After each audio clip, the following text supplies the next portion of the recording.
মাথা নেড়ে সম্মতি জানিয়ে উল্লাসী পা বাড়ালো ড্রয়িং রুমের দিকে। ঘুম থেকে ওঠার পর কিছুই ভালো লাগছে না তার। কোমর ঠেসে ঠেসে আসছে, শরীরে একদম শক্তি পাচ্ছে না, দুপা প্রচণ্ড চাবাচ্ছে। এই উল্লাসী, আপেল খাবে? কেটে দেবো? ডাইনিং থেকে গলা উঁচিয়ে মেজবা ডেকে উঠতে নাক মুখ কুচকে ফেলল উল্লাসী। ক্ষীণ গলায় জবাব দিল, হুম। আইসক্রিম? হুম। হালকা কিছু খেয়ে নাও, ততক্ষণে ভাত হোক। আচ্ছা হোক, একেবারে ভাতই খাবো। আর কথা বাড়ালো না মেজবা, এগুলো রান্নাঘরের দিকে। উল্লাসী আসার পর রান্নাঘর কি তার একরকম ভুলতেই বসেছিল সে। মেয়েটা অবুঝ হলো যে পাক্কা রাঁধুনি, তা মানতেই হবে। অবশ্য হবেই বানা কেন, নিশ্চয়ই তার বাড়ির সকলের রান্না নিজে হাতে সামলাতে হয়েছে তাকে।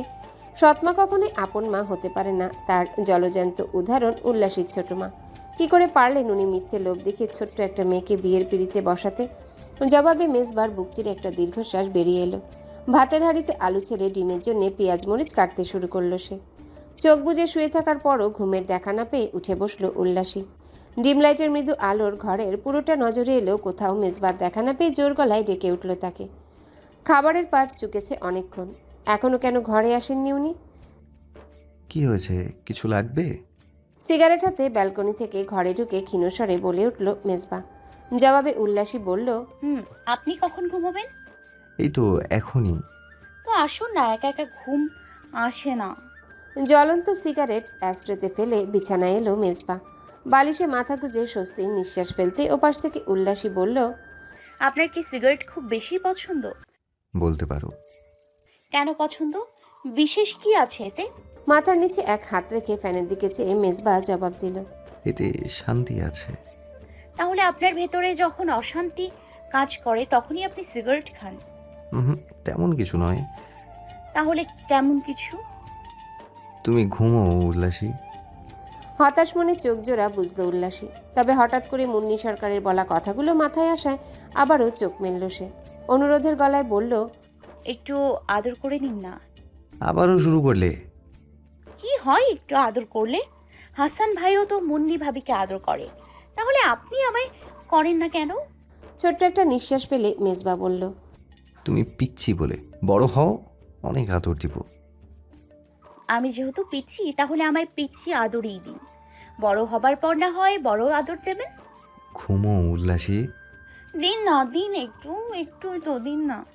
ঘুমো। দেবেন না আপনি? আমি কিন্তু উঠে মুন্নি ভাবির কাছে চলে যাব। উল্লাসীর ছটফটের সাথে পেরে না উঠে দীর্ঘশ্বাস ফেলে উল্লাসীর দিকে এগুলো মেজবা। চোখ জোড়া বুঝে পরম যত্নে কপালের মাঝ বরাবর আলতো করে বসিয়ে দিল তার ঠোঁটের ছোঁয়া। সকাল থেকেই প্রচুর ব্যস্ততার মাঝে সময় কাটাচ্ছে উল্লাসী।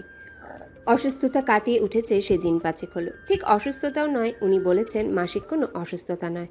তবে যেটাই হোক সেটি ভেজাল ছাড়া দ্বিতীয় কিছু মনে হয় না তার। তলপেটে ব্যথা, হাঁটতে অসুবিধা, কোমর ঠেসে আসা, এত কিছুর মুখোমুখি হবার পরও এই প্রথমবার নিজেকে বেশ ফুরফুরে লাগছে তার। উৎফুল্ল মনে ব্যাগের সব কাপড় চোপড় বের করে একে একে আলমারিতেই গুছিয়ে রাখলো উল্লাসী। তারপর পা বাড়ালো রান্নাঘরের দিকে। দুপুরে রান্নাটা দ্রুত সেরে মুন্নি ভাবির কাছে যেতে হবে। দুজনে মিলে আজ সিনেমা দেখার কথা রয়েছে, তবে তা মোটেও জানানো যাবে না ওনাকে।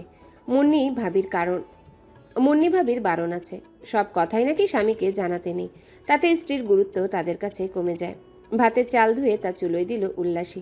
তারপর ফ্রিজ থেকে মাছের পোটলা বের করে বেসিনের দিকে এগুতেই কানে এলো কলিং বেলের শব্দ। নিশ্চিত মুন্নি ভাবি ডাকতে এসেছেন তাকে, তবে রান্নাই তো হয়নি এখনো। সব ফেলে এখন কি করে যাবে সে সিনেমা দেখতে? নিরাশ মনে মাছের পোটলা ভিজিয়ে রেখে দরজার দিকে এগুলো উল্লাসী। তবে দরজা খোলা মাত্রই নিমিষে মুখের ভঙ্গির পরিবর্তন হয়ে এলো তার। মুন্নি ভাবি নয়, মৌমাছিরা এসেছে। প্রতি রাতে উল্লাসীর ভিন্ন ভিন্ন আবদারগুলোকে বেশ উপভোগ করে মেজবা। তার বলা কথা এবং কার্যক্রমগুলো বেশ আনন্দ দেয় তাকে। মাঝে মাঝে আবদারগুলো নিয়ে কোথাও একটা ভয় কাজ করলেও তা উপেক্ষা করে উল্লাসীকে বোঝানোর চেষ্টা করে সে। যা কিছু সময় পেরে না উঠে পিচ্ছি আদর দিতেই হয় তাকে। তাছাড়া সে নিজে যেখানে শক্ত আছে সেখানে উল্লাসীর ছোট ছোট আবদার পূরণ করাই যায়। তবে সমস্যা সেখানে নয়, সমস্যা অন্যখানে। উল্লাসীকে একা বাসায় ফেলে হাসপাতালে সেও কাজে মন দিতে পারে না মেজবা। উদ্ধত মন সারাক্ষণ আনচান করে মেয়েটার জন্যে। কখন রাত হবে সেই প্রহর গুণে। মেয়েটার মায়াজালে যে বেশ শক্তপোক্ত করে আটকে পড়েছে সে, তা বুঝেও মনকে হাজারটা কারণ দেখিয়ে বুঝ দেয় মেজবা। কেন যেন বিবেক কোনোভাবেই সায় দেয় না এই কথায়। নিউরোসায়েন্স হাসপাতাল থেকে বেরিয়ে ল্যাব এইডের উদ্দেশ্যে রিকশায় উঠে মুন্নি সরকারের নাম্বারে ডায়াল করলো মেজবা। উল্লাসের জন্য একটা ফোন নিতে হবে। বারবার তখন তার খবর নিতে মুন্নি সরকারের কাছে কল করায় বড্ড সংকোচ বোধ হয়। তাছাড়া ওনার নানান প্রশ্ন তো রয়েছে। সব মিলিয়ে ফোনের ওপাশ থেকে মুন্নি সরকারের আওয়াজ শোনা মাত্রই অজস্র অস্বস্তি এসে চেপে ধরে তাকে। হ্যালো মিসবা। জি ভাবি, একটু উল্লাসীকে ডেকে দেবেন? তাকে আর কোথায় পাই আমি? তোমার ভাই বোনেরা এসেছে না, তাদের নিয়ে পড়ে আছে সে। তুমি একটু লাইনে থাকো, আমি দিচ্ছি। হতবাক হলো মেজবা, একরাশ বিস্ময় নিয়ে বলল, ভাই বোন এসেছে? আমার? কারা এসেছে? তোমার বড় ভাই আর ছোট বোন। বলেন কি? আচ্ছা আমি আসছি। তাই এসো। তবে তোমাদের পরিবার থেকে যে উল্লাসীকে এত সহজভাবে মেনে নিয়েছে তা দেখেই আমার ভালো লাগছে। হ্যাঁ ওই তো, আচ্ছা রাখছি। দ্রুত ফোন কেটে রিকশা ঘোরাতে বলল মেজবা। আপাতত বাসায় যাওয়া তার বেশ জরুরি হয়ে পড়েছে। বড় ভাই এবং অনা যে আসবে তা তো একবারও জানায়নি তাকে। তাহলে এভাবে হুট করে আসার মানেটা কি? অস্থিরতায় চিপের কোনা দিয়ে ঘাম বেয়ে পড়তেই তা মুছল মেজবা। তাদের প্রেমের বিয়ের কথাটা যে মিথ্যা তা হয়তো এখনো জানতে পারেনি মুন্নি সরকার, নয়তো ফোনে এত শান্তভাবে কখনোই কথা বলতো না সে। তাছাড়া বড় ভাই গম্ভীর স্বভাবের মানুষ, মুন্নি সরকারের সাথে গল্প জুড়ে দেবার মতো মানুষ নন তিনি। বাদ রইল অনা, সে গল্প পাগল এক মেয়ে। একবার গল্পের আসর খুলে বসলে তার সকল লুকানো কথা মুন্নি সরকারের সামনে আসতে 2 সেকেন্ড লাগবে না। সেখানে তার বাসায় পৌঁছানো তো দূরের কথা। আবারও ঘামে সিক্ত কপাল মুছল মেজবা। রিকশা চালকের উদ্দেশ্যে থমথমে গলায় বলল, ভাই একটু তাড়াতাড়ি চালান না। এর থেকে বেশি পারম না। পাও দিয়া রিক্সা চালাই আমি। এ তো আমার উড়োজাহাজ না। ঠিক আছে ঠিক আছে, যেভাবে খুশি চালান। সারাদিনের ক্লান্তি মেটাতে গোসল সেরে কিছুক্ষণ বিশ্রাম নিল মেজবা। তারপর ধীরে সুস্থে এগুলো পাশের ঘরের দিকে। অনা মৌমির সঙ্গে খেলায় ব্যস্ত। মাঝারুল চোখ বুজে শুয়ে রয়েছে। এর মাঝে অনাকে ডেকে তাদের বিয়ের কথা ওঠানো ঠিক হবে কিনা ভেবে পেল না মেজবা। ঘর জুড়ে কয়েকবার পায়চারি করে সে এগুলো রান্নাঘরের দিকে। এই রাতে আর এদিকটায় আসবে না মুন্নি সরকার, তাই আপাতত ভয় নেই। রাতের খাবার পর না হয় ধীরে সুস্থে পুরো ব্যাপারটা বুঝিয়ে বলা যাবে অনাকে। কি করছো? রান্নাঘরে ঢুকে উল্লাসীকে প্রশ্ন করা মাত্রই পিছনে ফিরল সে। মুখ ছোট করে হতাশ গলায় বলল, আমি এত বড় মাছ কখনোই কাটিনি। মাছ কোথায় পেলে? আপনার আম্মা পাঠিয়েছে। চোখ মুখ কুচকে বিরক্ত গলায় মেজবা বলল, আম্মাও না, কেটে পাঠালেই তো পারতো। দেখি কি মাছ। উল্লাসী সরতেই প্রায় 3 কেজি ওজনের রুই মাছ দেখে সেদিকে এগিয়ে গেল মেজবা। ভ্রু কুচকে বলল, বাড়িতে এতগুলো কাজের মানুষ থাকতে তোমার ভরসায় এই মাছ মা কি করে পাঠায়? আর কি কি পাঠিয়েছে? মাংস আর কিছু শাকসবজি। এগুলো অনা আপা ফ্রিজে তুলে রেখেছে। ও দেখি, সরো, আমি চেষ্টা করে দেখি। আপনি পারবেন? দেখি চেষ্টা করে। তুমি শুধু আমাকে ডিরেকশন দেবে কোথায় কিভাবে কাটবো। মেজবার কথা মতো সরে বসে মেজবাকে জায়গা করে দিল উল্লাসী। উৎসুক দৃষ্টিতে তাকিয়ে রইল মেজবার মাছ কাটার দৃশ্যের দিকে। আরে না, ওইখানে না, এই যে এই মাথার কাছে কাটুন। হ্যাঁ, আর একটু নিচে। এই তো, এইবার ঠিক আছে। উল্লাসীর কথা মতো মেজবা মাছের কাটা কাটতে চোখ মুখ উজ্জ্বল হয়ে উঠল তার। ঠোঁটের কোনায় হাসি ফুটিয়ে বলল, ডিম আছে মাছে। তাই তো দেখছি। আস্তে ধীরে বের করুন। তা করছি। একটা কাজ করো তো, কি কাজ? গলার এই পাশটা একটু চুলকে দাও। উফ, অসহ্য লাগছে। মেজবার গলায় হাত রেখে উল্লাসী বলল, এখানে হুম। দিচ্ছি। আপনি এত ঘামেন কেন? এইটুকুতেই ঘেমে টেমে একাকার হয়ে পড়েছেন। দাঁড়ান, মুছে দিই। উল্লাসী এক হাতে পরনের ওড়না তুলে মেজবার কপালের ঘাম মুছে দিতেই তার ঠোঁটে ফুটল মিষ্টি হাসির ঝলক। সুখী সে, প্রচুর সুখী। এর চেয়ে বেশি সুখী হওয়া আর কোনোভাবেই সম্ভব নয় তার পক্ষে। ডাইনিং থেকে মেজবা এবং উল্লাসীকে দেখে বুক চিরে একটা দীর্ঘশ্বাস বেরিয়ে এলো মাঝারুলের। ধীর পায়ে আবারও সে ফিরে এলো ঘরে। তার এবং জ্যোতির বিবাহিত জীবনটা হয়তো এমন হতে পারত, তবে হয়নি, আর না কখনোই হবে। বাড়ির বড় বউ হবার কারণে যখন সংসারের সকল কাজ নিজে হাতে একা সামলেছে জ্যোতি, তখন সে এক মুহূর্তের জন্য এগিয়ে গিয়ে সাহায্য করেনি তাকে। না তার ছোট ছোট চাওয়া পাওয়া পূরণ করতে সক্ষম হয়েছে। কিছু সময় ইচ্ছে করলেও বাবার কারণে করা হয়ে ওঠেনি, কিছু সময় নিজের ইচ্ছে করেনি। শুধু জানপ্রাণ দিয়ে ভালোবাসলে একটা সম্পর্ক টিকিয়ে রাখা সম্ভব নয়। তাতে যেমন সম্মান দরকার, ঠিক ততটাই দরকার একে অপরকে বোঝা, তার মনে অপর পক্ষকে নিয়ে চলা ক্ষোভকে খুঁজে বের করা।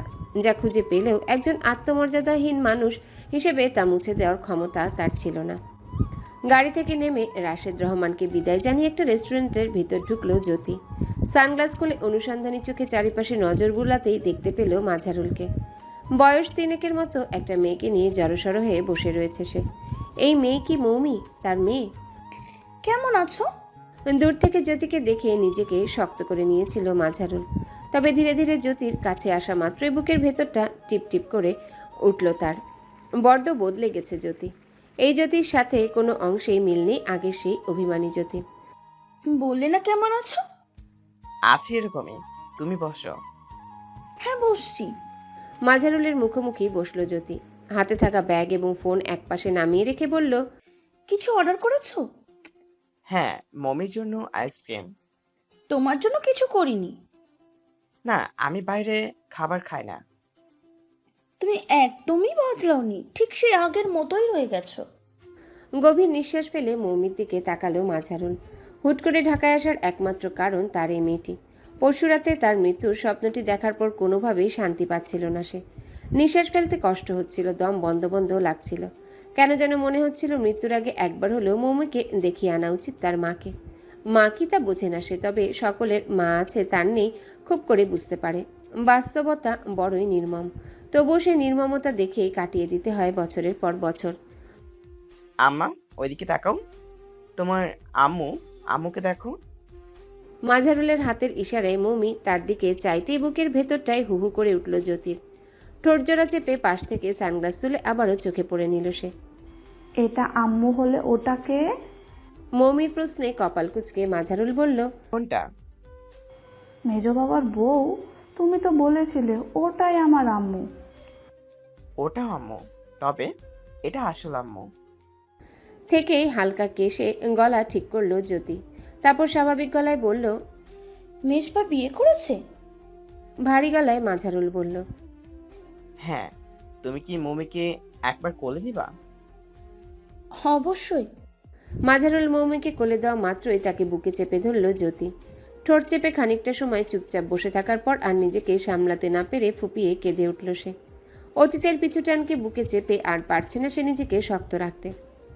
তুমি কাঁদছো কেন আসল আম্মু? মৌমির কথায় কোনো জবাব দিল না জ্যোতি। দুহাতের আঁচলে তার মুখ তুলে চুমুতে ভরিয়ে দিল তাকে। মৌমি নিজেও জ্যোতির বুকে গিয়ে তার ছোট্ট দুটি হাত দিয়ে আঁকড়ে ধরল তাকে। ঠোঁটে তার ভুবন ভুলানো হাসি ফুটিয়ে বলল, আসল আম্মু? তুমি কি ওই আম্মুর মতো অন্য কারোর কাছে ছিলে এতদিন? কেন ছিলে? আমার কথা কি একবারও মনে পড়তো না তোমার? মৌমির এই কথারও জবাব দিল না জ্যোতি।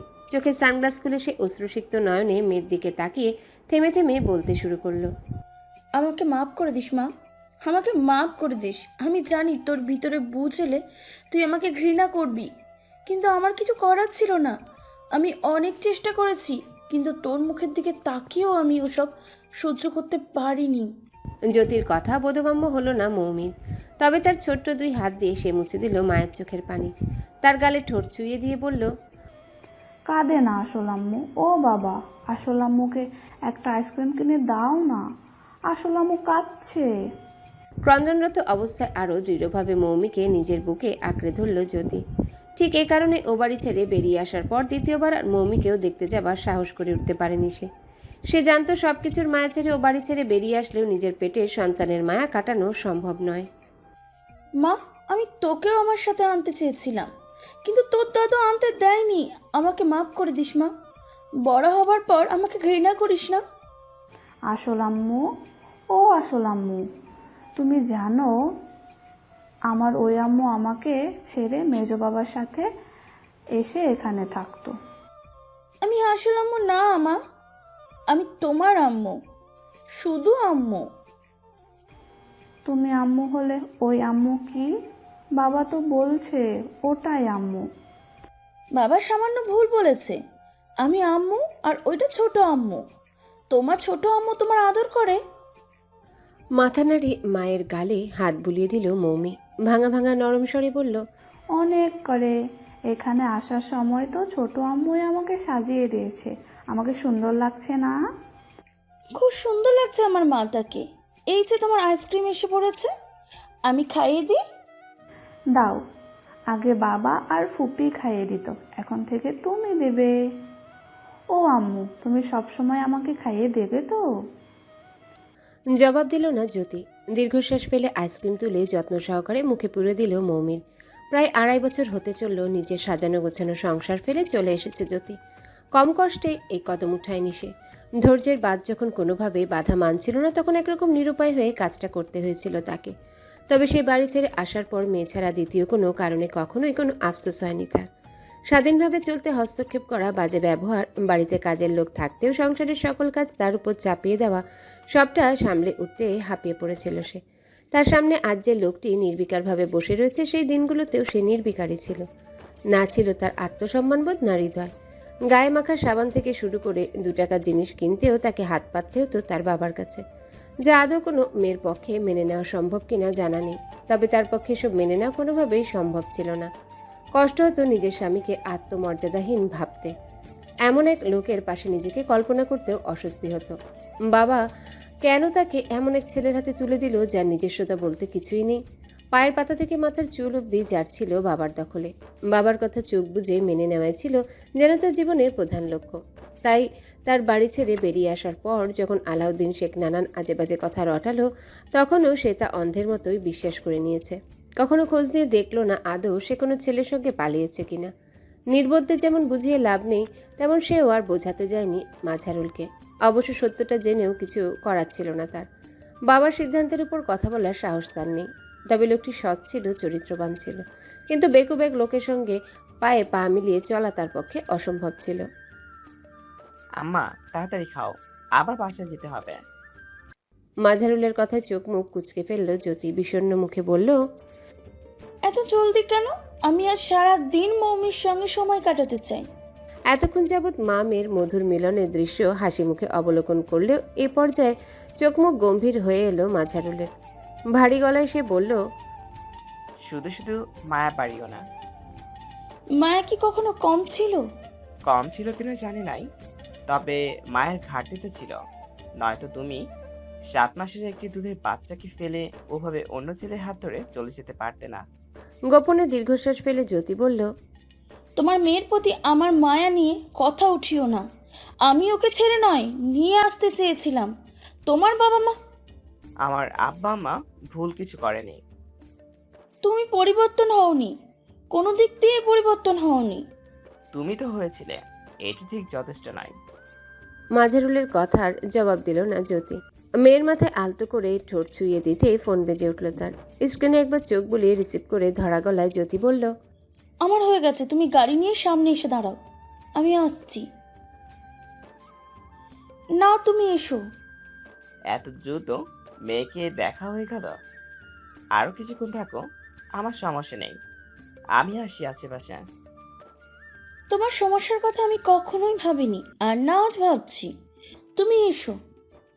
কল কেটে মেয়ের মুখ নিজের দিকে ঘোরালো জ্যোতি। সময় নিয়ে ভালোবাসার পরশ বুলিয়ে দিল পুরো মুখে। আম্মু লাভস ইউ লট মা। খুব ভালোবাসে আম্মু তোকে, খুব। আবারও কাঁদছো? এত কাঁদো কেন তুমি? জানি না মা, তুই আমাকে ভুল বুঝিস না। উঠে দাঁড়ালো জ্যোতি। গম্ভীর মুখে বসে থাকা মাঝারুলের কোলে মৌমিকে দিয়ে ব্যাগ এবং ফোন হাতে সে দ্রুত পা বাড়ালো রেস্তোরাঁর বাইরের দিকে। সেখানে গাড়ি নিয়ে দাঁড়িয়ে অপেক্ষা করছে এক ভদ্রলোক। এই লোকই কি সে যার জন্যে সকল কিছুকে তুচ্ছ করে তাকে এবং তার সন্তানকে ফেলে চলে গিয়েছিল জ্যোতি? বুকের ভেতরটা অদ্ভুত এক যন্ত্রণা শুরু করলো মাঝারুলের। লম্বা একটা দম ছেড়ে সেদিক থেকে নজর সরিয়ে মেয়ের দিকে দিল সে। চুপচাপ বসে আইসক্রিম খাচ্ছে মৌমি। তার সে অতি আকাঙ্ক্ষিত মা তাকে ফেলে আবারও চলে যাচ্ছে, সেদিকে সামান্য ভ্রুক্ষেপও নেই তার। শুক্রবারের মতো একটা দিনে বাসায় থেকেও উল্লাসিত দেখা পাওয়া অমাবস্যার চাঁদ হয়ে উঠেছে মেজবার। রাতে সেই যে তার কপালে পিচ্ছি আদর দিয়ে ঘুমিয়ে পড়েছিল সেই শেষ। রান্নাঘরে গিয়ে মেয়েটিকে দুদণ্ড মন ভরে দেখবে সেই উপায়ও নেই। মুন্নি সরকার এবং অনা বেশ আটঘাট বেঁধেই নেমে পড়েছে উল্লাসীর পেছনে। অবশ্য একদিকে ভালোই হয়েছে, কোনো কাজ উল্লাসীর একা করতে হচ্ছে না, মেয়েটার উপর চাপ কম পড়েছে। তাছাড়া অনাকে নিয়ে যে ভয় ছিল আপাতত সেটিও আর নেই। সবটা সুন্দরভাবে বুঝিয়ে শিখিয়ে পড়িয়ে দিয়েছে সে অনাকে।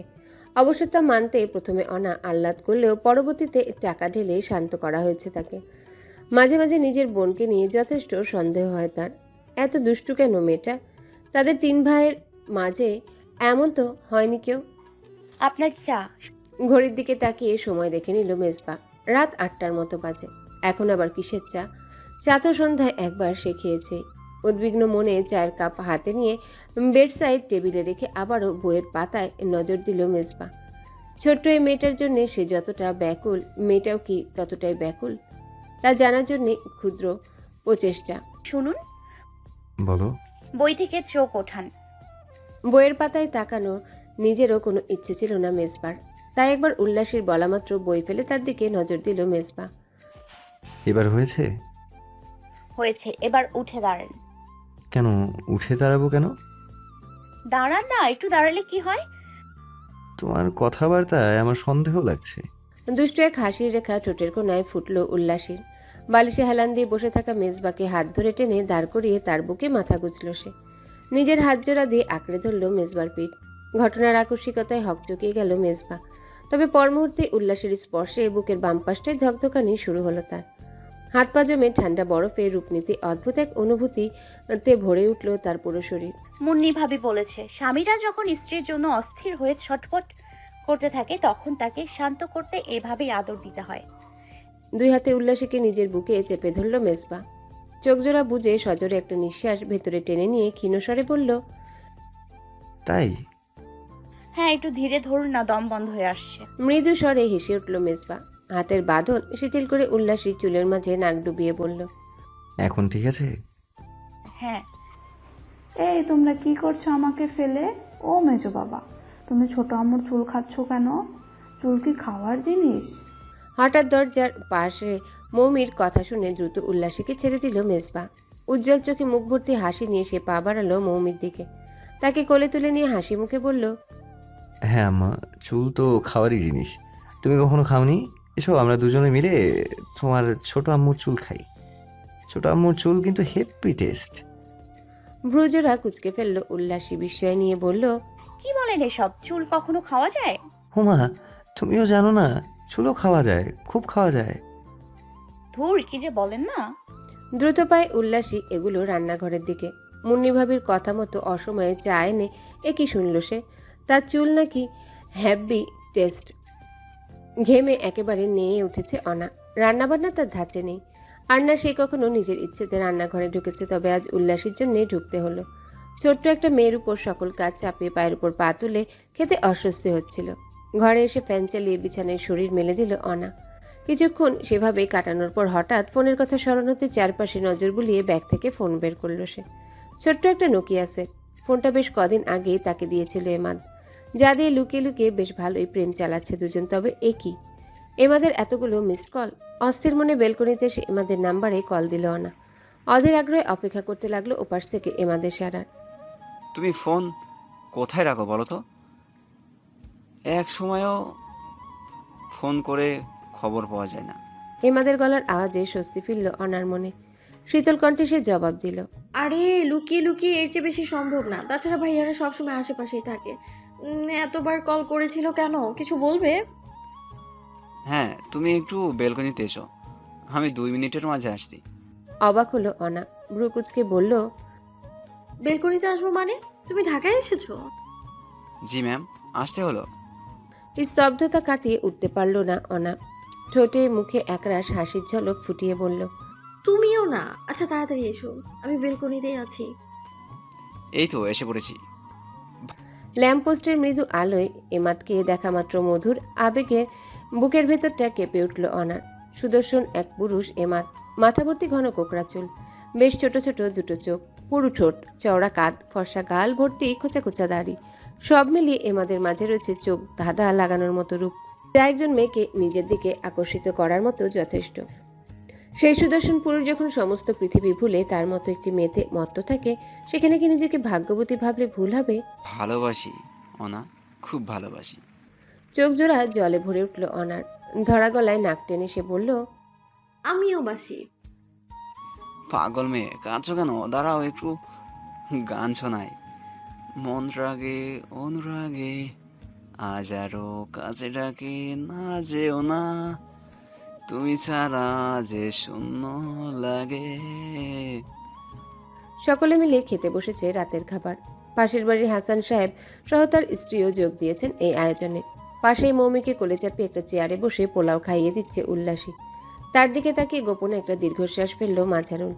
সকালে আইসক্রিম শেষ হতে মৌমি খোঁজ করেছিল জ্যোতির। ফুপিয়ে কেঁদেছিল তার কাছে যাবে বলে। তবে বাড়ি ফিরে উল্লাসীর দেখা পাওয়া মাত্র জ্যোতিকে ভুলে গেছে সে। মুখের ফাঁকে একটিবারও উচ্চারণ করেনি জ্যোতির নাম। অথচ তার এই অবুঝ মন বারে বারে ভেবেছে জ্যোতিকে। জ্যোতি কেন চলে গেল তাকে ফেলে? একটু কষ্ট হলেও কি ছোট্ট মৌমিকে নিয়ে সুখ ছিল না তারা? বাবা তুমি খাচ্ছ না কেন? মৌমির ডাকে চিন্তার বেড়াচাল ছিঁড়ে বাস্তবে প্রবেশ করলো মাঝারুল। ম্লান হেসে খাবার মুখে পড়তে আবারও মৌমি বলল, ও বাবা জানো, মেজো বাবা একটু আগে ছোট আম্মুর চুল খাচ্ছিল। উল্লাসীর হাতের পোলাও মাংস বেশ আরাম করেই খাচ্ছিল মেজবা। হঠাৎ মৌমির এমন কথা শুনে চোখ কপালে উঠে গেল তার। মুখের উচ্ছিষ্ট খাবার কোনো মতে গিলে মৌমিকে ইশারায় চুপ করতে বলতেই পাশ থেকে উল্লাসী বলল, আরে বোকা মেয়ে, চুল খাচ্ছিল না, চুলে আদর করছিল। চুল কি খাবার জিনিস নাকি? হ্যাঁ তো, মেজো বাবাই তো বললো চুল খাওয়া যায়। আমি আর মেজো বাবা মিলে তোমার চুল খাবো। মৌমির কথা শেষ হতে হেসে উঠল মুন্নি সরকার। মেজবার দিকে তাকিয়ে বলল, শুনেছিলাম প্রেমে পড়লে নাকি প্রেমিকেরা অখাদ্য কুখাদ্য সবই পেটে পুড়ে নেয়, তাই বলে চুল? আরে ভাবি চুল খাচ্ছিল না তো, আদর করছিল। ওমা তাই? চুলেও আদর করা যায়? কিভাবে করে রে? খাবার থালা ছেড়ে হাত উঠিয়ে হালকা কেসে উঠল মেজবা। তবে তাকে উপেক্ষা করে আবারও উল্লাসী বলল, হ্যাঁ, রোজ রাতেই তো করে। অনেকক্ষণ সময় নিয়ে চুলের ঘ্রাণ নেয়, তারপর কিছু চুমু। মাঝপথে উল্লাসীকে থামিয়ে দিল মুন্নি সরকার। এই মেয়ে আসলেই অবুঝ। পাশেই ভাসুর বসে থাকতে তার প্রশ্নের যে এত খোলামেলাভাবে উত্তর দিবে উল্লাসী তা জানলে কখনো এই ধরনের প্রশ্ন করতো না সে। নিজেরই এখন লজ্জায় মরে যেতে ইচ্ছা করছে। এই মেয়েকে কবে বুঝ দিবে উপরওয়ালা? সকল কাজ সেরে ক্লান্ত পরিশ্রান্ত শরীর নিয়ে ঘরে এলো উল্লাসী। সারাদিন আজ কম ধকল যায়নি। সকালে ঘুম থেকে উঠেই তাকে লেগে পড়তে হচ্ছে রান্নাবান্নার কাজে। পরবর্তীতে দুপুরের দিকে একটু সময় পেল মুন্নি ভাবির সঙ্গে বসে এসে এবং অনা আপা দুজনে মিলে একটা সিনেমা দেখেছে। সিনেমাটা বাংলা নয়, অন্য ভাষার, যার পুরোটা দেখে কিছুই বুঝে উঠতে পারেনি সে। ফ্যানের হাওয়ার বাড়িয়ে বিছানায় বসলো উল্লাসী। প্রচুর গরম পড়েছে। ফ্যান ছাড়া এক মুহূর্ত টেকাও যেন দায়ী হয়ে পড়েছে। ওড়না বিছানার এক কোনায় খুলে রেখে চুলগুলো ছেড়ে দিল সে। চুলের ভেতর ঘেমে ভিজে একাকার হয়ে পড়েছে। না শুকিয়ে এভাবে শুয়ে পড়লে অর্ধেক চুল ঝরে যাবে। তাছাড়া যেভাবে চুল পড়া শুরু হয়েছে তাতে টাকলা হতে আর বেশি দিন বাকি নেই। ব্যালকনি ছেড়ে ঘরে ঢুকে নীরবে উল্লাসীকে কিছুক্ষণ লক্ষ্য করল মেজবা। দিনে দিনে মেয়েটা যেন দুই চোখের মণি হয়ে যাচ্ছে তার। যতদূর চোখ পড়ছে শুধু তাকেই দেখতে পাচ্ছে সে। তবে তার মনের গহীনে যে মেয়ের কাল্পনিক ছবি আঁকা সে তো উল্লাসীর মতো নয়। উল্লাসী ছোট, অবুঝ, তবে তার পছন্দ প্রাপ্তবয়স্ক একটু পরিণত মেয়ে, যার চিন্তাভাবনা কাজকর্ম সবটাই হবে একেবারে নিখুঁত। কিন্তু উল্লাসী একদম তার উল্টো। সে এতটাই অবুঝ যে আজ তাদের মাঝে কিছু মুহূর্তের কথা খাবার টেবিলে সকলের সামনে বলে বেশ লজ্জায় ফেলে দিয়েছিল তাকে। 14 বছরের কোনো মেয়ে এতটা অবুঝ হয়? বুক চিরে একটা দীর্ঘশ্বাস বেরিয়ে এলো মেজবার। উল্লাসে যেভাবে বেড়ে উঠেছে তাতে কি অবুঝ হওয়াটাই স্বাভাবিক নয়? সকলের নিজস্ব একটা কল্পনার জগৎ থাকে। তাকে ঘিরে বিচরণ করে নানান স্বপ্ন দেখে তা ভরে তুলতে ব্যাকুল কিশোরী কাতারে কোনোভাবেই ফেলা যায় না উল্লাসীকে। কল্পনার জগতে বিচরণ করতেও লাগে একটা সুস্থ স্বাভাবিক জীবন। রসহীন জীবনকে আর যাই হোক প্রেম ভালোবাসা নিয়ে ভাবার মতো অবস্থা থাকে না। মায়ের মৃত্যু স্মৃতিচারণ প্রতিবন্ধী বোনকে নিয়ে যেখানে তার চিন্তাভাবনা থেমেছিল সেখানে এসব রঙিন দুনিয়ার মাখামাখি নিয়ে তার ধারণা না থাকা অসম্ভব কিছু নয়। আপনি ওখানে কি করেন? ঘুমাবেন না? না, তুমি ঘুমো।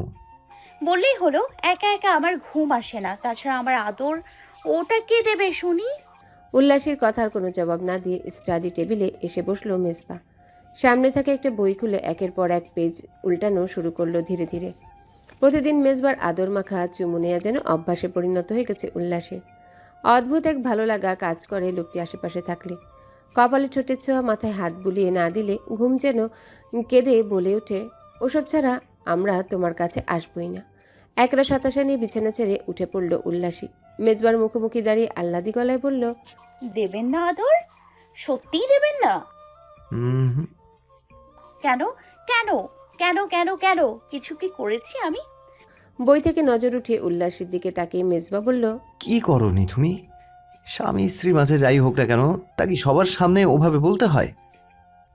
ওরা যে ভাবছিল আপনি চুল খাচ্ছিলেন, তাই তো ওদের বললাম। ভাবলে ভাবুক, মৌমি পিচ্ছি, একা বলে বলেই থেমে যেত। তোমাকে এই মাঝে মাতব্বরি কে করতে বলেছে? বড় ভাই ছিল, হাসান ভাই ছিল, ওনারা কি ভাবলো? লজ্জায় আমি ওনাদের মুখোমুখি হতে পারছি না। এক মুহূর্ত নীরব থেকে ধীর কণ্ঠে উল্লাসী বলল, ঠিক আছে, আর কখনোই বলবো না, কসম। গুড। এবার তো আসুন। মাথা নেড়ে মেজবা বলল, মোটেও না, আমি আর তোমার কাছেই ঘেসবো না। দেখা যাবে আজ রাতে কিছু করলেই কাল সকালেই তুমি সবাইকে বলে আমার ইজ্জতের রফা দফা বানিয়ে দেবে। সত্যিই বলবো না আর। হুম হ্যাঁ হুম। হ্যাঁ হ্যাঁ হ্যাঁ, আর বলবো না তো, এই যে কান ধরলাম। ছোট্ট একটা নিঃশ্বাস ফেলে মৃদু হাসলো মেজবা। কি আছে এই বাচ্চা মেয়েটার মাঝে যা চুম্বকের মতো সর্বক্ষণ টানতেই থাকে তাকে। উঠুন না। উঠছি রে বাবা। উঠুন উঠুন। চেয়ার ছেড়ে উঠে দাঁড়ালো মেজবা। দুই হাতের আজলে উল্লাসীর মুখ ধরে কপালে একটা চুমু দিতেই ফোন বেজে উঠল তার। হ্যালো মশা। ফোনের ওপাশ থেকে ইভানার স্বর শোনা মাত্রই কপাল কুঁচকে ফেললো মেজবা। একরাশ বিস্ময় নিয়ে বলল, তুই? এই নাম্বার কার? তুই কি বাংলাদেশে? হ্যাঁ, তোকে ছেড়ে আর কতদিন থাকবো বল, তাই চলে এলাম সব ছেড়ে। ঠাট্টা রাখ, কবে এলি? আর জানালিও না তো। তুই জানিয়েছিস তোর বিয়ের কথা? লিমন না বললে আমি এখনো কিছুই জানতাম না। তা আছিস কেমন তোর বাচ্চা বউকে নিয়ে? আর বউ? কেন কেন? আমি তো ভালো না, এখন ভালো লইয়াই থাকো। হাত ঘড়িতে সময় দেখে নিল জ্যোতি। বিকেল 4:25। অফিস থেকে বেরিয়ে জ্যাম থাকলে ধানমন্ডি পৌঁছাতে পৌঁছাতে ঘন্টা দুয়েক লেগে যাবে। তবে তার মেয়ের সাথে তো দেখা হবে, সেক্ষেত্রে ক্লান্তি অবসাদ কিছুই আসে যায় না। ফাইলপত্র গুছিয়ে চেয়ার ছেড়ে উঠে পড়ল জ্যোতি। ভ্যানিটি ব্যাগ হাতে এগুতেই ফোনের রিংটোন বেজে উঠল তার। তুমি অফিস থেকে বেরোবে কখন? ফোন রিসিভ করতে ওপাশ থেকে রাশেদ রহমানের কথা শুনে বিরক্ত হলো জ্যোতি। মৃকুচকে বলল, কেন? আমি তোমাকে পিক করতে আসছি। আসতে হবে না, আমি এখন মমির সাথে দেখা করতে ধানমন্ডি যাচ্ছি। 2 দিন আগে না দেখা করলে আজও আবার দেখা করতে হবে? প্লিজ রাশিদ, এই নিয়ে তোমার কোনো মতামত আমি চাইছি না। মৌমিকে নিয়ে কথা বলার অধিকার তোমার নেই। আমি অধিকারের প্রসঙ্গে আসছি না, তবে আজ আমি ঢাকায় বাইরে যাচ্ছি। যাবার আগে আমাদের একবার দেখা করার প্রয়োজন ছিল। তুমি ঘুরে এসো না, আমি কোথাও যাচ্ছি না। আর তুমি? দেখা হবেই, রাখছি। ফোনটা কেটে হন্যে পায়ে অফিস থেকে বেরিয়ে পড়ল জ্যোতি। মৌমির জার্নিতে কষ্ট হয়, তাই মেজবার বাসা ধানমন্ডি হবার কারণে তাকেই সেদিকেই যেতে হচ্ছে। তবুও মেয়েকে দেখার সুযোগ সে মোটেও খোয়াবে না। বেশ কিছুক্ষণ যাবৎ রেস্তোরাঁয় বসে অপেক্ষা করে যাচ্ছে মাঝারুল জ্যোতির। মেয়েকে দেখার জ্যোতির বারবার অনুনয় উপেক্ষা করতে পারেনি সে। কেনই বা সে ঢাকায় এলো, আর কেনই বা জ্যোতির সাথে মেয়েকে দেখা করালো সে? একবার দেখায় ভুলে গিয়েছিল মৌমি তার মাকে, তবে এভাবে দ্বিতীয়বার তৃতীয়বার চলতে থাকলে তা আদৌ কি কখনো সম্ভব হবে? চিন্তায় নিমগ্ন ছিল মাঝারুল। হঠাৎ জ্যোতির ডাকে হুঁশ ফিরল তার। লম্বা একটা দম ছেড়ে সে গম্ভীর মুখে বলল, আজকেই শেষ। আর না, তুমি কখনো মৌমিকে দেখতে চাইবে না, আর আমিও তোমার কথায় আসবো। মৌমিকে নিজের বুকে চেপে ধরল জ্যোতি। মাঝারুলের মুখোমুখি চেয়ারে বসতে বসতে বলল, যতদিন ঢাকায় আছো আমি রোজই আমার মেয়ের সাথে দেখা করতে চাই। চাই বললেই হবে না, এতে মৌমি তোমার প্রতি মায়া জন্মাবে। কষ্ট হবে তোমাকে ছেড়ে থাকতে, কান্নাকাটি করবে। তাই বলে কি আমি আমার মেয়েকে কাছে পাবো না? মেয়েকে কাছে পাওয়ার মতো তুমি কখনোই কোনো কাজ করনি জ্যোতি। নিশ্চুপ হয়ে গেল জ্যোতি। মেয়ের মাথায় শত শত ভালোবাসার পরশ বুলিয়ে দিয়ে বলল, কাটনাকাটি করলেই বা কদিন? 1 দিন 2 দিন, তারপর আবারও আমায় ভুলে যাবে। কি মা, মনে রাখবি আমায়? মায়ের কথায় মাথা নেড়ে আবারও খেলায় ব্যস্ত হয়ে পড়ল মৌমি। 2 দিন আগের দেখা সেই মানুষটিকে আজ কি মনে নেই তার? গোপনে একটা দীর্ঘশ্বাস ফেলল জ্যোতি। বিমর্ষ মুখে বলল, দেখেছো, ও আমায় ভুলে গেছে। জানো, মাঝে মাঝে খুব কষ্ট হয় আমার। কেন? মেয়ের জন্য। মায়ের আদর ছাড়া মেয়েটি বেড়ে উঠেছে, ভাবলেও বুকের ভিতরটা মুচড়ে ওঠে। তুমি এখনো বিয়ে করনি কেন? জবাবে ক্ষীণ গলায় মাঝারুল বলল, বিয়ের প্রয়োজন বোধ করিনি কখনো। মৌমিন মা প্রয়োজন, মায়ের আদর ভালোবাসা প্রয়োজন। আমি সবটাই দিচ্ছি। এখন দিচ্ছ, কিন্তু মৌমি যখন বড় হবে তখন ও তোমার সাথে সবকিছু শেয়ার করতে পারবে না। তুমি বিয়ে করে ফেলো মাঝার। চোয়াল শক্ত এলো মাঝারুলের। শক্ত গলায় সে বলল, আমাকে আর আমার মেয়েকে আমাদের হালে ছেড়ে দাও, আমরা নিজেই গুছিয়ে নেব। বুক চিরে একটা দীর্ঘশ্বাস বেরিয়ে এলো জ্যোতির। স্বাভাবিক গলায় সে বলল, ঠিক আছে, খাবার অর্ডার করো। আজ রাতের খাবার তোমার পছন্দ অনুযায়ী হবে। আমার পছন্দ তোমার ভালো লাগবে না, তুমি বরং করো, আমি বানিয়ে নিব। ব্যাচমেট হলেও বাংলাদেশে থাকতে যে মুখটি অপরিচিত ছিল, ইংল্যান্ডে একসময় সেই মুখটি হয়ে গিয়েছিল মেজবার একমাত্র কাছের বন্ধু। প্রয়োজন অপ্রয়োজনে না ডাকতে সর্বক্ষণ যাকে কাছে পেয়েছে সে আর কেউ নয়, ইভানা। দীর্ঘ 1 বছর পর যার সাক্ষাৎ পেয়ে মনটা আনন্দে ভরে উঠল মেজবার। ইভানাকে চেম্বারে বসিয়ে রুগী দেখার ঝামেলা মিটিয়ে দুজনে মিলে বেরিয়ে পড়ল মেজবার বাসার উদ্দেশ্যে। রান্নার কাজ সেরে টেলিভিশন দেখতে বসলো উল্লাসী। মৌমি বাসায় নেই, বড় ভাই তাকে নিয়ে বেরিয়েছে। অনা আপা বাসায় থাকলেও সে ঘরের দরজা বন্ধ করে কিছু একটা করছে। এমত অবস্থা এই বাড়িতে আসা প্রথম দিকে একা সময় কাটানো দিনগুলোর কথাই বারবার মনে পড়ছে। সেই সময় একা একটা ঘরে বসে থাকলেও গলা শুকিয়ে এসেছে তার। একরাশ আতঙ্ক গলা চেপে ধরেছে। চ্যানেল বদলিয়ে সোফায় শরীর মেলে দিল উল্লাসী। উনি কখন আসবেন? আসার কি সময় হয়নি? প্রায় সাথে সাথেই তার কানে বেজে উঠল কলিং বেলের শব্দ। রিমোট রেখে উৎফুল্ল মনে সেদিকে এগুলো উল্লাসী। উনি এসেছেন বোধহয়। এই যে যাকে দেখার জন্য জ্বালিয়ে যাচ্ছিলি আমায়, ওই সে। মেজবার কথায় উল্লাসীকে পর্যবেক্ষণ করে ফ্ল্যাটের ভেতরের দিকে পা বাড়ালো ইভানা। ড্রয়িং রুমে এসে সোফায় বসতে বসতে বলল, looking pretty but doesn't it look like a baby. তুই বাচ্চা বাচ্চা করে কেন পাগল হোস বুঝি না। তোর বয়স হয়েছে, চোখে ঝাপসা দেখতে শুরু করেছিস। দ্রুত একটি বুড়ো দেখে বিয়ের কাজ সেরে ফেল। ব্রিফকেস টেবিলে রেখে মেজবাও নিজের শরীর এলিয়ে দিল সোফায়। সকল ক্লান্তি মেটাতে সজোরে একটা নিঃশ্বাস ফেলে চোখ জোড়া বুঝল সে। I don't believe in ইনকনসিস্টেন্সিস।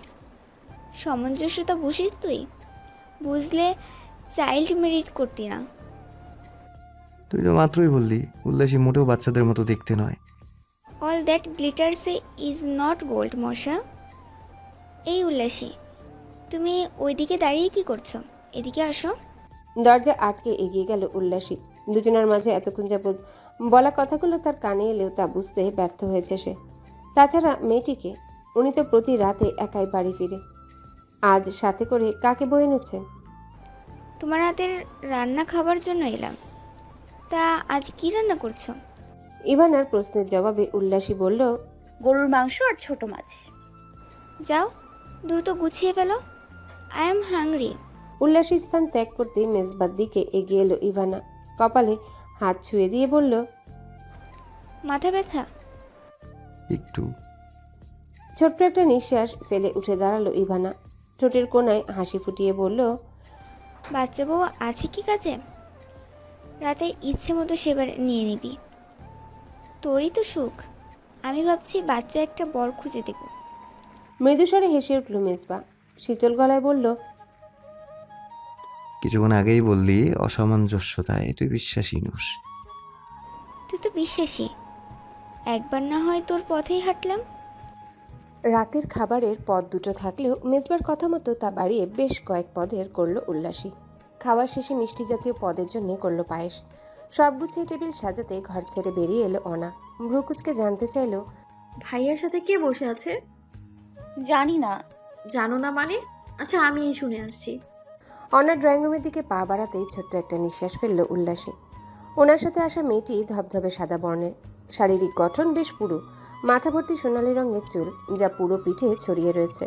প্রতিমার মতো বিশাল টানা টানা দুটি চোখ, দুটিময় ঠোঁট, যার কোণায় লেগে রয়েছে হাসি। থুতনিতে সামান্য ভাঁজ পড়ার কারণে গোল গোল মুখে মেয়েটিকে নাদুস নুদুস লাগছে। আরে এত শর্ট টাইমের মাঝে এতগুলো আইটেম করে ফেলেছ? মশাকে কি এমনিই লাকি বলি? ইভানার কথায় সামান্য হেসে মেজবা বলল, আছিস তো কদিন দেশে, রোজ এসে খেয়ে খেয়ে যাবি। বুঝবি ছোট্ট মরিচের ঝাঁঝ কত। I can see it now. By the way, এটা কি? উল্লাসী, ঝাল কম দিয়েছো তো? মাথা নেড়ে মেজবার কথায় সম্মতি জানালো উল্লাসী। ভালো লাগছে না তার। ইভানা মেজবার পাশের চেয়ারে বসার পর থেকে এক অদ্ভুত অনুভূতি হচ্ছে মনের ভেতরটায়। ছোট খোকনের পরনের কাপড়ই যখন সুহার গায়ে দেখে তখনই সে রেগেমেগে অস্থির হয়ে পড়ে। খুব চেনে সে তার নিজের জিনিসকে, সেখানে সে তো বেশ বড়। অস্থিরতায় আচ্ছন্ন হয়ে টেবিলের অপর প্রান্তে গিয়ে মেজবার মুখোমুখি বসে পড়ল উল্লাসী। তার স্থানে কেন বসেছে মেয়েটি? পুরো টেবিল জুড়ে আরও কি ফাঁকা জায়গা ছিল না? উল্লাসী, লেবু নেই? মেজবার প্রশ্নের জবাবে মান ভরা গলায় উল্লাসী বলল, না নেই, ইস, একটু মনে করিয়ে দেবে না? মনে নেই। পাশ থেকে অনা বলল, আম্মা তো অনেক লেবুই পাঠিয়েছিল, ওগুলো শেষ? হ্যাঁ, বলো কি, কে খেলো এত? জানি না। অস্বস্তি হলো উল্লাসী। লেবু আছে, ফ্রিজেই আছে, তবে কেন যেন মিথ্যে বলতে ইচ্ছে হলো। তবে কাজটা কি ঠিক হলো? হবে না কেন? অবশ্যই হয়েছে। তাহলে লিমনের ওখানে কবে যাচ্ছিস? শুক্রবারে যাই, সবাই মোটামুটি সেদিন ফ্রি আছি। এটাই কিন্তু ঠিক থাকলো। আজ তোর বউয়ের হাতের খাবার খেলাম, ফ্রাইডেতে লিমনের বউয়ের। জীবন আমার ফুরফুরা। হাসলো মেজবা। ইভানার থালায় মাংস তুলে দিতে দিতে বলল, শুধু হলো না তোর খাবার খাওয়া, তবে আশা রাখছি সেটাও দ্রুত হয়ে যাবে। শীঘ্রই হবে, বিয়ে করব সামনে। তারপর তোকে দিয়ে রান্না করিয়ে সব মশামাছিকে ইনভাইট করব, এসে শুধু গিলে গিলে যাবি। অট্ট হাসিতে ফেটে পড়ল মেজবা। তার দিকে তীক্ষ্ণ দৃষ্টিতে তাকিয়ে পিঠে একটা চাপড় দিয়ে ইভানা বলল, ডোন্ট লাভ মশা, এভাবে ভ্যাটকাইলে বুকে লাগে। চোখ মুখ কুচকে ফেলল উল্লাসী। এ কেমন মেয়ে, স্বামীকে দিয়ে রান্না করাবে? তাছাড়া মেয়েটি এভাবে ওনাকে মারল কেন? আর উনি বা কিছু বললেন না কেন? খাবারে মন দিতে পারল না উল্লাসী। খানিকটা নড়ে চড়ে বসে সে ইভানার উদ্দেশ্যে বলল, আপনি ওনাকে মশা কেন বললেন? ইংল্যান্ড থাকতে তোমার বর আমার পেছনে মশার মতো ঘুরঘুর করতো, তাই মশা ডাকি। বুঝেছো পুচকি? চোয়াল শক্ত হয়ে এলো উল্লাসী। পুচকি কাকে বললেন উনি? তাকে? কোন দিক দিয়ে পুচকি সে? তার যে বিয়ে হয়ে গেছে এটা কি দেখেন না উনি? থমথমে গলায় উল্লাসী আবারও বলল, আপনি ওনার কি হন? মৃদু হেসে ইভানা বলল, বেটার হাফ। পাশ থেকে মেজবা উল্লাসের দিকে হাত বাড়িয়ে বলল, ঠাট্টা রাখ। উল্লাসী, ছোট মাছটা এগিয়ে দাও তো, এটা সামান্য খেয়ে দেখ। আমার মনে হয় না উল্লাসীর চেয়ে ভালো ছোট মাছ কেউ কখনো রাখতে পারবে। জ্যোতির চোখ মুখ জলজল করছে। মেয়েকে কাছে পেয়ে কি সত্যি সে খুশি? তাহলে সেদিন তাকে কেন ফেলে চলে গিয়েছিল? এই প্রশ্নের জবাব খুঁজতে খুঁজতে হাঁপিয়ে উঠেছে মাঝারুল। হয়তো একসময় মৌমিও এই প্রশ্নের উত্তর খুঁজবে। তার মতো একদিন সেও উত্তরের দেখা না পেয়ে ভুলে যাবে সকল পিছুটান। যা লোক দেখানো হলেও আদৌ মন থেকে ভোলা কি সম্ভব? দীর্ঘশ্বাস ফেলে হাত ঘড়ির দিকে নজর দিয়ে মাঝারুল বলল, এবার উঠে দরকার। সে কথার জবাব না দিয়ে মৌমির মুখে খাবার তুলে দিল জ্যোতি। আজ সে মাঝারুলের কাছে কিছু চাইবে, যা হয়তো বাজে, অযৌক্তিক। একজন নারী হিসেবে যা চাও মোটেও শোভন নয়, তবে সে চাইবে। সময় নিয়ে নিজের মনে মনে কথাগুলো গুছিয়ে নিল জ্যোতি। তারপর ক্ষীণস্বরে বলল, শোনো, আজ রাতটা আমি মম্মির সঙ্গে কাটাতে চাই। প্লিজ না করো না, আমি তোমাকে কথা দিচ্ছি, এই প্রথমেই শেষ। বুকের ভেতরটা কেঁপে উঠল মাঝারুলের। নিজেকে সামলে গম্ভীর মুখে এসে বলল, অসম্ভব। মাঝার প্লিজ। সম্ভব নয়। ও আমাকে ছাড়া থাকবে না। রাতে উঠে আমাকে না পেলে কাঁদবে। তুমি থাকবে আমাদের সাথে? তোমার মাথা ঠিক আছে? আছে। আমি তোমার কাছে জীবনের অনেক কিছু চেয়েছি, কিন্তু কখনোই তুমি আমার আবদার পূরণ করতে পারোনি। আজ না হয় আমার করা শেষ আবদারটুকু তুমি রাখো। বুকের ভেতরে মুড়ে থাকা যন্ত্রণাদায়ক অতীত আবারও মাথাচাড়া দিয়ে উঠল। লম্বা একটা দম ছেড়ে ঘাড় নেড়ে মাঝারুল বলল, এটা অসম্ভব জ্যোতি। তুমি চাইলেই সম্ভব। সম্ভব না। তাছাড়া আমি মেজো ভাইকে বা কি বলবো? বলবে কোনো এক ফ্রেন্ডের বাসায় রয়েছো। আর তোমার স্বামী? থেমে গেল জ্যোতি। দীর্ঘশ্বাস ফেলে থেমে থেমে বলল, আমরা হোটেলে থাকবো। তুমি বললে আমি পাশাপাশি দুটি রুম এক্ষুনি বুক করে ফেলবো। প্লিজ মাঝার, একটি রাত তোমার কাছে আমি ভিক্ষা চাই। আমার মেয়ের সাথে আমি অন্যায় করেছি, তবে আমি খারাপ মা নই। বুকের ভেতরটায় হালকা ব্যথা অনুভব করলো মাঝারুল। কেন সে ফেলতে পারে না জ্যোতির আবদারগুলো? আগেও এমন হাজার আবদার করে বসেছে জ্যোতি, তখনও সে আবদারগুলো পূরণ করতে না পারায় বুকের ভেতরটা জ্বলে পুড়ে খাক হয়ে গেছে। তবে সেদিনও তো বোঝেনি জ্যোতি, আর না বুঝে আজ। মেয়েটা তো অবুঝ কেন? গোপনে একটা দীর্ঘশ্বাস ফেললো মাঝারুল, সরল গলায় বলল, ঠিক আছে, তবে এই শেষ। মাথার উপরে চাঁদ আলো বিলিয়ে যাচ্ছে, তবুও ব্যালকনিতে জ্বলা আলোর কাছে এই আলো বড়ই ম্লান। আমাদের এই উন্নত প্রযুক্তির কাছে জ্যোৎস্না রাত দিনকে দিন বেশি ফিকে পড়ে যাচ্ছে। লোডশেডিং ছাড়াই সৌন্দর্য যেন আজকাল উপভোগ করা অতি দুরূহ ব্যাপার। ঘড়ির কাঁটায় সময় দেখে চেয়ার ছেড়ে উঠে দাঁড়ালো ইভানা, এগিয়ে গেল সামনের দিকে, চাঁদের দিকে এক দৃষ্টিতে তাকিয়ে উদাস গলায় বলল, তুই ভালো আছিস তো? তোর কি মনে হয়? আছিস, অনেক ভালো আছিস। ছোট্ট একটা নিঃশ্বাস ফেলে মেজবা বলল, বলতে পারিস, কখনো ভাবিনি উল্লাসীকে নিয়ে আমিও একদিন ভাববো। বুকের ভেতরটায় টিপটিপ করে উঠল ইভানার। ধীর গলায় সে বলল, আমার এখন বেরোনো উচিত। চল। তোর যেতে হবে না, গাড়ি তো নিচেই আছেই। উল্লাসের কাছ থেকে বিদায় নিয়ে মেজবার দিকে তাকালো ইভানা। ঠোঁটের কোণায় সামান্য হাসি ঝুলিয়ে দৃঢ়ভাবে তাকে জড়িয়ে ধরে বলল, কাল তাহলে দেখা হচ্ছে? না, কাল সম্ভব না। তুই বরং পরশু আয় চেম্বারে। Great, see you soon. বেরিয়ে পড়ল ইভানা। মেজবা সুখে আছে, প্রচুর সুখে আছে। তৃতীয় কোনো ব্যক্তি হিসেবে নয়, বরং একজন শুভাকাঙ্ক্ষী হয়ে থাকতে চায় সে মেজবার জীবনে। দীর্ঘশ্বাস ফেলে গাড়িতে উঠে বসল সে। লিমনের নাম্বারে একটা মেসেজ সেন্ড করতেই ও পাশ থেকে প্রায় সাথে সাথেই কল এলো লিমনের। যেন তার একটি মেসেজের আশায় বসেছিল সে। জ্বলন নাকি ভালোবাসার বহিঃপ্রকাশ। বলতেই পারিস। সেদিন মেজবা জেলাস ফিল করেছিল, আজ উল্লাসী করছে। তাহলে কি ওরা একে অপরকেও খুব ভালোবাসে? ফোনের ওপাশে একটা দীর্ঘ নিঃশ্বাস ছেড়ে লিমন বলল, এটাও বলতে পারিস, তা কোথায় আছিস তুই? জাহান্নামে। প্রচুর কষ্ট হচ্ছে রে। তোকে এ কারণেই আমি আসতে নিষেধ করেছিলাম। My fucking mind, I am totally helpless in this matter man. Okay, I call you later, bye. Ivana call কেটে দিতেই লম্বা একটা নিঃশ্বাস ফেলে বিছানায় ঘুমিয়ে থাকা অপর্ণার দিকে তাকালো লিমন। 1 বছর হতে চলল পরিবারের পছন্দে বিয়ে করেছে সে মেয়েটাকে। শারীরিক মানসিক সকল দিক থেকে স্ত্রী হিসেবে মেনে নিলেও আজও মন থেকে মুছে ফেলতে পারেনি ইভানাকে।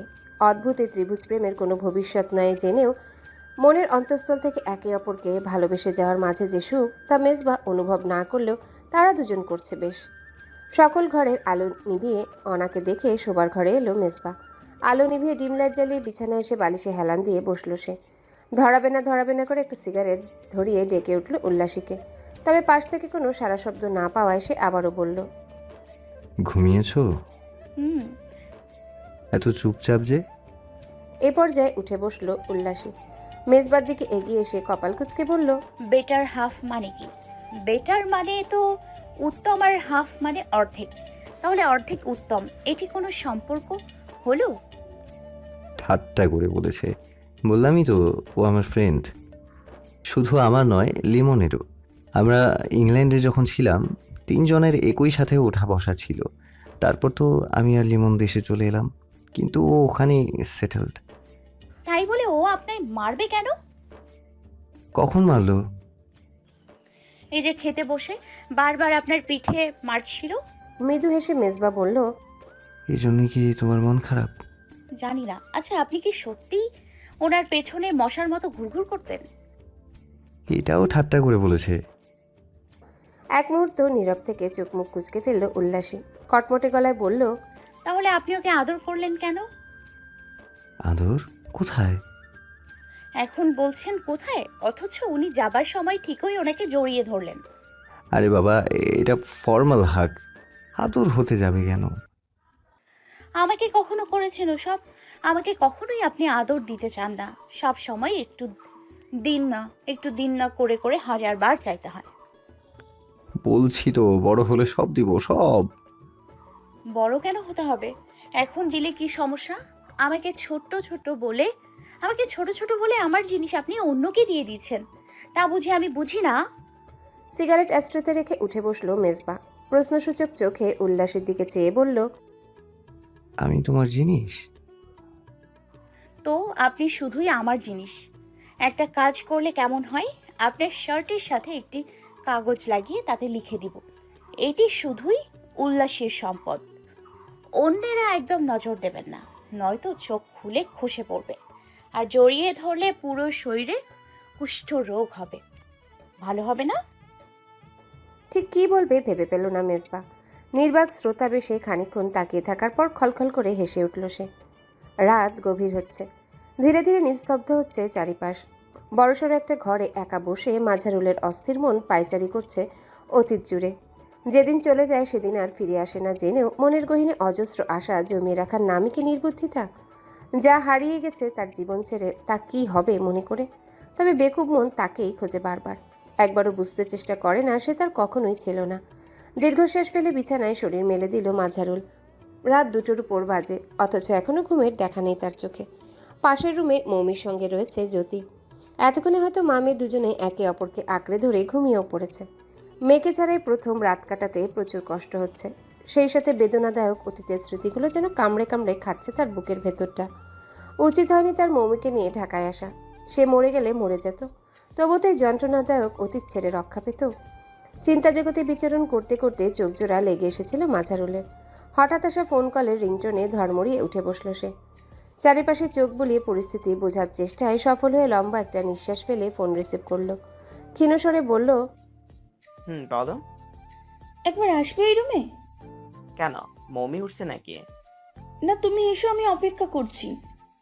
ওপাশ থেকে জ্যোতি কল কাটতে চোখ মুখ কুচকে ফেলল মাঝারুল। এত রাতে জ্যোতির ঘরে যাওয়াটা ঠিক হবে কিনা তা নিয়ে একরকম দ্বিধাদ্বন্দ্বে ভুগছে। বিবেক নানান বুঝ দিয়ে নিষেধ করলেও বেহায়া মনের সাথে না পেরে বিছানা ছেড়ে উঠে দাঁড়ালো সে। ধীর পায়ে এগুলো পাশের ঘরের দিকে। দরজা খোলা থাকায় কোনো রকমে বাধা না পেয়ে ঘরে প্রবেশ করলো মাঝারুল।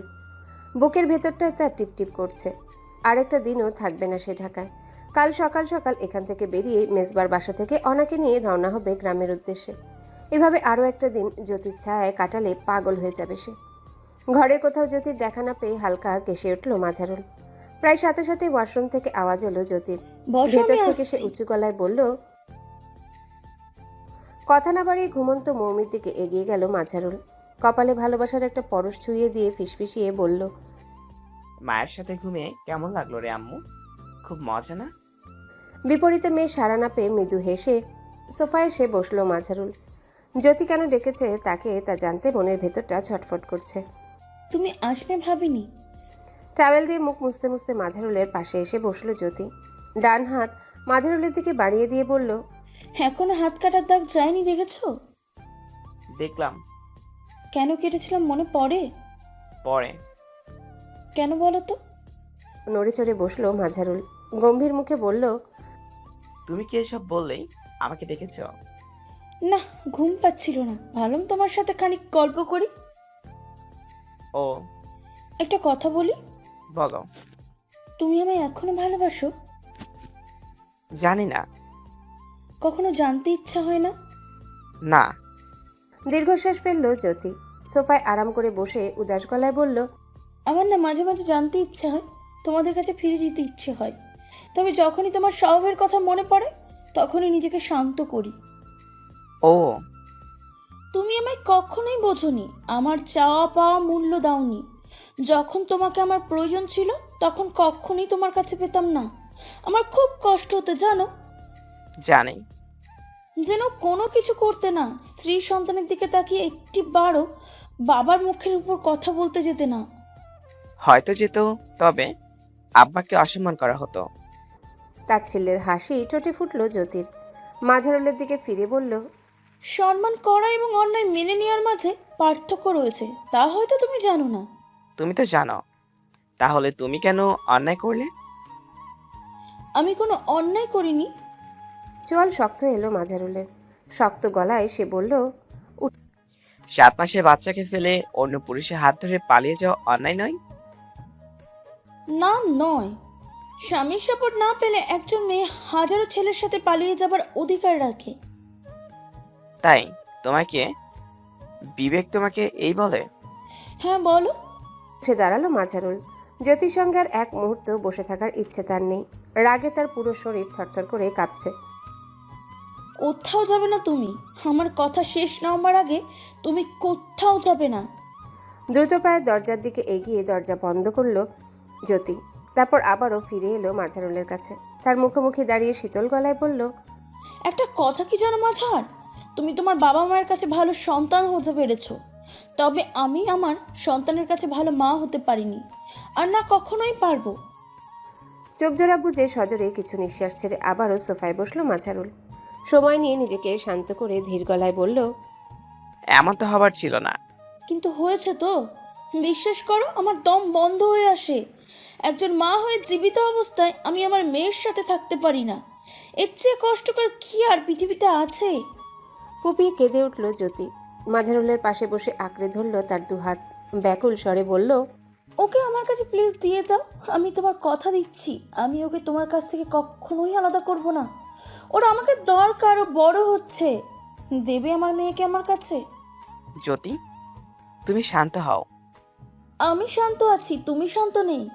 তুমি বোঝো না, তুমি কিছুই বোঝো না। আমি তো মা, আমার কষ্ট হয় না? আমি আর কত নিজেকে শক্ত করব? বাচ্চা নিয়ে নাও, মমিকে মনে পড়বে না? কিসের বাচ্চা? কোন বাচ্চা? নেব না বাচ্চা, কোনো বাচ্চা নেব না। আমার মমিকেই চাই। ক্রন্দনরত অবস্থায় চেঁচিয়ে উঠল জ্যোতি। পরিস্থিতি নিমিষেই পরিবর্তন হয়ে যাচ্ছে বুঝতে পেরে একটা দীর্ঘশ্বাস ফেলল মাঝারুল। ভারী গলায় বলল, আমার এখন যাওয়া উচিত। না, তুমি যাবে না। তুমি সব সময় আমাকে এড়িয়ে যাও।